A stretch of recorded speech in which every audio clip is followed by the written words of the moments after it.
कल जब army chief का तकर्रुर हो रहा था तो बहुत सारी स्पेकुलेशंस भी थी, लेकिन आपने सदर मुमलिकत से मुलाकात भी की, उसके बाद सब कुछ ओके कर दिया।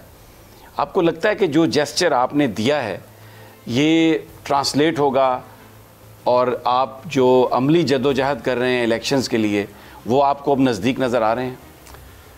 देखिए सब दो चीज़ें हैं। एक तो ये जो लोग बात करते हैं कि हमारी फ़ौज से लड़ाई हो जाए, देखिए मैं बार बार कहता हूँ कि मुल्क भी मेरा है, फ़ौज भी मेरी है, आज़ादी मैं चाहता हूँ। अगर एक मजबूत आपका डिफेंस ना हो आप आज़ाद कैसे हो सकते हैं? और मैं वो आदमी हूँ जो समझता हूँ कि ग़ुलामी से बेहतर मौत है।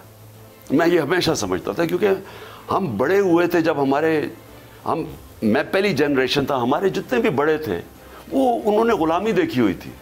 मेरे बाप की जनरेशन ने अंग्रेज़ की ग़ुलामी देखी हुई थी, तो उनके अंदर एक बड़ा जज्बा था जब पाकिस्तान बना। हम तो छोटे थे ना, कि उनको फ़ख्र होता था कि हम एक आज़ाद मुल्क में अब पैदा, और बड़ी उनको होप्स थी कि हम एक कौम, एक अजीम कौम बनेगी।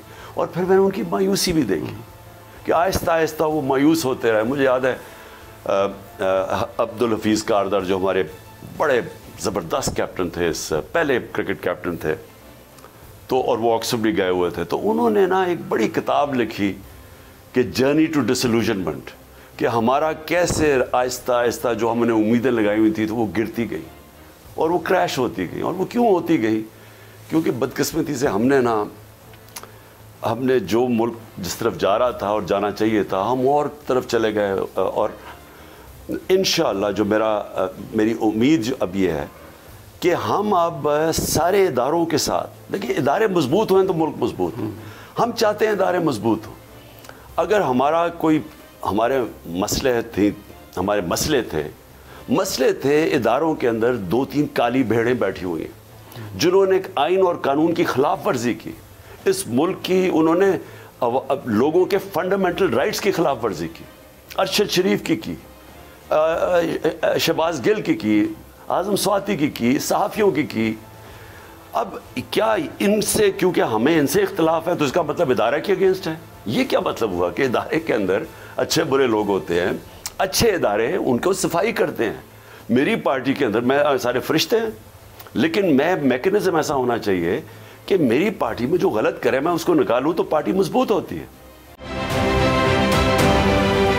जाली केस है ना, ये हम पे उस वक्त बनाए गए थे जब हुकूमत यही थी, इन्हीं लोगों की हुकूमत थी ना। और ये जाली केस, इनको मैं नहीं कह रहा इस केस को जाली केस, इनको पाकिस्तान में क्या पूरी दुनिया में एक ऐसा शिकायत कुंदा नहीं मिला, एक ऐसा कंप्लेनेंट नहीं मिला जिसने ये कहा हो कि हमारे साथ फ्रॉड हुआ है। तो ये खुद ही बन गए कंप्लेनेंट और ये इन्होंने खुद ही इन्वेस्टिगेशन की, उसकी खुद ही तफ्तीश भी की, यानी कि कंप्लेनेंट भी है, इन्वेस्टिगेशन ऑफिसर भी है। और इन द एंड इन्होंने फिर उसके बावजूद ये कोर्ट में जमा कराया कि जी ये केस जाली केस था, जो कुछ एग्जैक्ट कर रहा था सब लीगल। ये मेरी बात नहीं है, ये इनके इन्वेस्टिगेशन ऑफिसर की बात। आज फिर उन्हीं की हुकूमत है और अब तो हमने नारा नहीं लगाया, अब तो हम हकीकी सहाफत कर रहे हैं।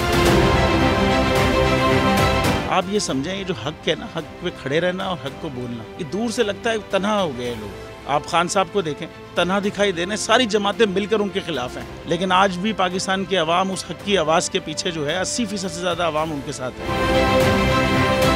एग्जैक्टली इसी तरीके से बोल की कहानी है। सब्सक्राइब करें और बेल दबाएं ताकि कोई खबर रह न जाए।